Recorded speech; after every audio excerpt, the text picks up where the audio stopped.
Hi, my name is Matthew Higgins, and I'm one of the co-directors of the movie Beelzebub. And today I'm here to talk to you about what we learned from our preliminary to our final movie.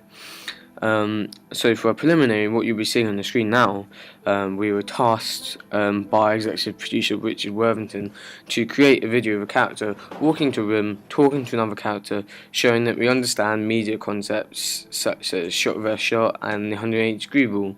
And so we created a video using these elements, and we definitely learned stuff from doing it. For me personally, this was the first time that I had done any sort of proper official movie, so it was a very interesting learning experience for me. So one of the first things I learned from our preliminary to final movie was all about lighting. So with a preliminary, we'd not really concerned ourselves with lighting because it wasn't really part of the brief, and we just used the natural lighting of the room. Really, we didn't colour grade or anything or do it in post production, and this worked fine for preliminary. But for our movie, we realised from our text analysis that the way the lighting works can really help to form and change the atmosphere and mood of a movie. And so this is something we really wanted to develop from our prelim to our final product. So in our movies you'll be seeing now, in contrast to our prelim, we use the artificial lighting mainly of phone torches. So this creates a sense of realism to our final product, because, well, realistically, teenagers breaking in would need torches in the school at night, so it adds this degree of realism and bridges the divide between the audience and the film and makes them feel more part of the film.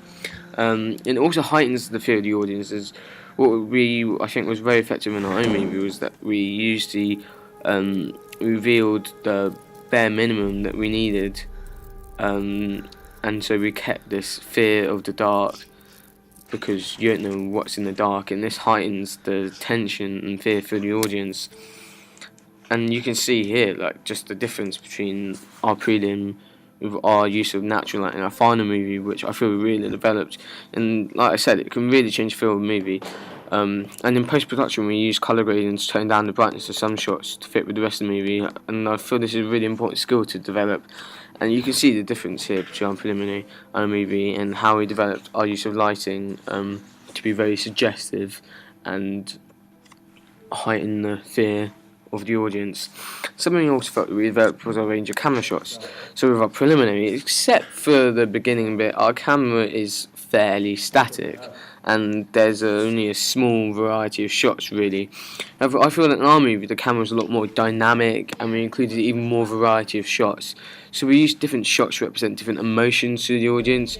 So for example, the POV shot you'll be seeing now of the killer is used to put the audience in the killer's shoes and nerve them. It's a very voyeuristic style shot, which is reminiscent of and suggestive of a stalker kind of feel to the audience. And there's also the stairwell shot where we subjectively position the audience by revealing to them that the killer is watching the characters, but the characters don't know, and it's deliberately designed to unsettle and scare the audience. And it's the way that you can suggest certain things through the use of different shots and the way we frame things that we really developed from our preliminary.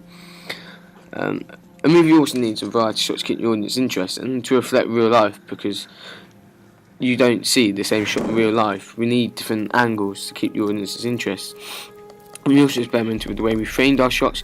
For example, the weirdly angled shots in Art Code and the last book. This was used to subtly hint to the audience there's something going on at the school, there's something wrong, it's not quite right. And I feel that this was something that we really developed from preliminary, the way we thought about shots and developed them, rather than just choosing a shot because it fitted with the brief. We thought about the shots we were using and talked about how they were suggestive and what the meaning was behind them. And I think this was something we really did well in developing. And another thing that we developed from prelim to our final movie is use of pace of editing. So although in our preliminary I thought it was very edited very effectively and it worked for the kind of product we were trying to produce, but in our final movie we realised that from our textual analysis we realised that we needed to do something with the editing to develop it more. So what we did was we experimented with the pace of editing, So we have a contrast between the slower shots at the beginning, more static, the faster, more dynamic paced ending. So the fast pace gives the audience more of a thrill, makes them feel part of the movie more, makes them feel like they're being chased and heightens the tension.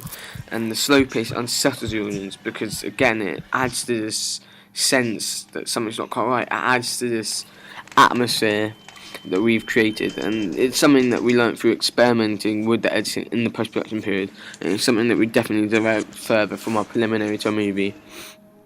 And so in conclusion, I think that there are things that we learnt from our preliminary to our final product, and I think the way that we developed what we'd done in the prelim and took it further and experimented more helped make our movie really effective. Thank you for listening.